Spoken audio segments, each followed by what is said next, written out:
Grommash plays a big role in the new expansion, so we're like, dude, we've got to do, big orc. People will love seeing this thing. The thing that I'm really excited about is giving the audience and our fans a chance to see what an orc would look like up close. And if it looks like this thing's alive and engaging you, then we've achieved our goal. This is an awesome character. Every time we do one of these projects for Blizzard, when we're done, we're just so proud of it. This is a sculptor's dream.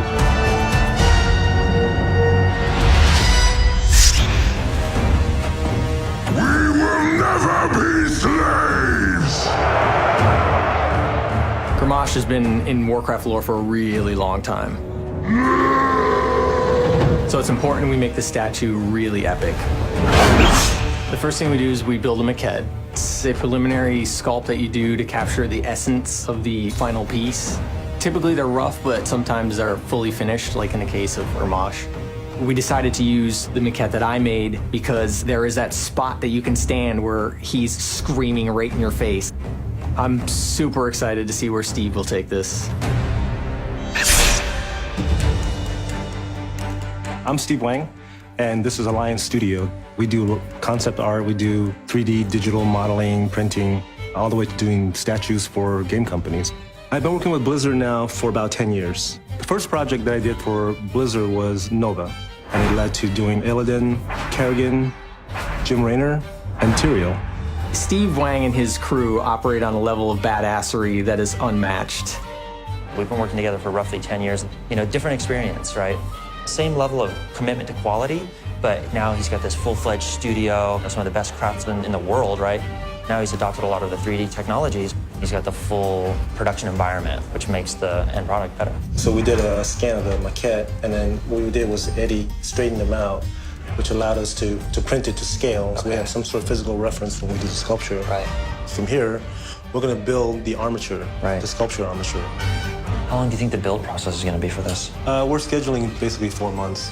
It'll take us the next couple of weeks to engineer out the armature and build it. Okay. And then we'll start sculpting in about 2 weeks. Yeah, dude, that's epic. It's going to be epic. So today we're taking a look at the Hellscream armature, right? The full-size, the life-size version of it, and basically getting an understanding of its scale and height.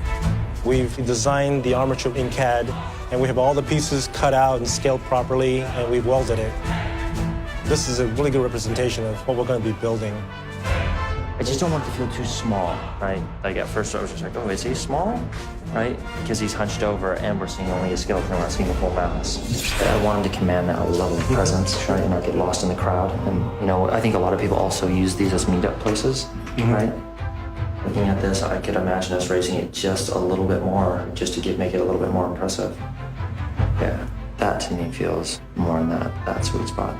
The thing about Steve that's always impressed me, he creates these beautiful sculptures, and I come in and I'm like, hey, we need to elongate this, and I'm waiting for him to go, my beautiful sculpture, you want me to what? He immediately will take his knife and scratch across the surface of this almost final sculpture and be like, well, I'll have to cut it here. And he's just so professional about that. He just understands that to get the best result, you don't make excuses, you go right after it. Having worked with Nick now for 10 years, knowing his taste and knowing he's so focused on the minutest detail, we know what we're in for. It's going to be a real challenge, but it's going to be a lot of fun.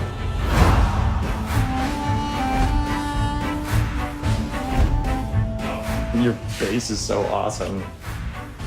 I think it makes him more impressive. When you see the thing that he slayed, understand the lore behind it and how this guy's enslaved them, right?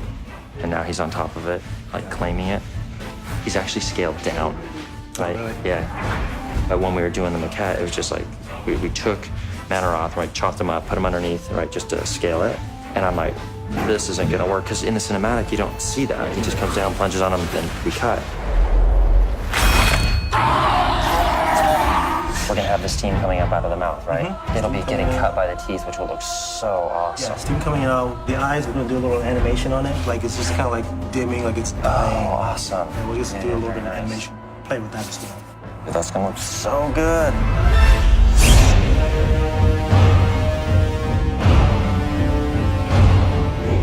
With a project like this, because there's so many elements, there's armor pieces, there's an axe that he holds.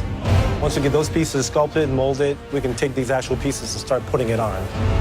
It's all just kind of a matter of juggling the time. You plan everything out so they kind of meet up at a certain point, timing-wise, so you can sort of move forward and be productive.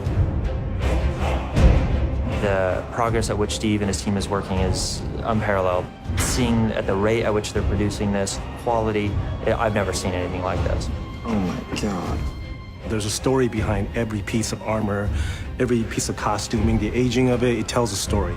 I hope the fans of World of Warcraft can come up and see all the little stories on this character. I think that's going to be really awesome. So nice. Yes.